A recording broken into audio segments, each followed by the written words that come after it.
Dead on arrival iti ospital, ti maysa a baket kalpasan a daytoy ket pinaltogan iti saan a nabigbig a masuspetsa. Naamuan nga ti biktima ket managan Cecilia Kiki, 70 years old, balo ken agnaed iti barangay Kabaruan, Santa Catalina, Ilocosur.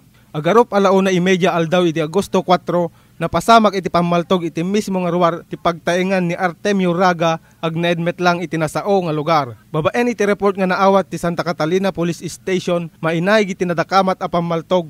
Ditoy nga nagresponde dagiti otoridad iti panangidaolo iti Chief of Police, Police Inspector Manuel Viaje, ket ditan nga nadanunan da iti biktima nga nadigos iti bukod na adara. Ti investigasyon. Kinunada nga dito nga tao ket kolkolekta iti luto ket iti aday iti balay ni Artemio Raga iti barangay Kabaruan Metlaeng rumuar daytoy ket biglameten nga aday iti ang sabat kanya na nang paputok iti naminduang adaras.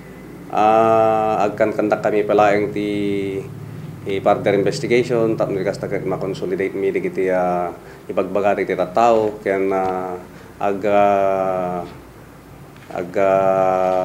relay kami iti ibaga iti pamilya tapno iti kasta ket matuntunan iti punpunno nga motibo ken akin naramid wenno mastermind ita ito ng insidente. Kalpasan daytoy apasamak, insigida nga naglibas iti masuspetsa iti saan nga ammo a direksyon. Nakarekobre dagiti otoridad iti maysa nga deformed slug iti mapapati nga kalibre 38 a paltog. Segun iti Santa Catalina PNP, saan pay nga ammo iti motibo ti pamaltog.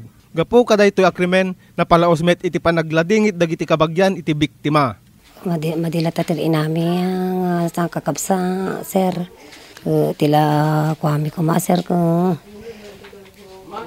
makuha ko mati ko ustisya deti pinakasama ti pinakatay dito inahanang ko.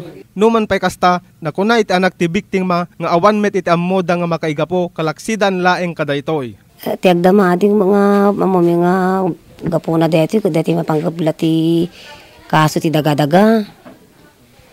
Tawa mo sa bali nga basol ni nanang dito mo record nga sa bali. Kalpasan iti nasao nga krimen, impasigurado met iti Chief of Police ti PNP Santa Catalina nga agtultuloy latta iti investigasyon da kadaytoy apasamak.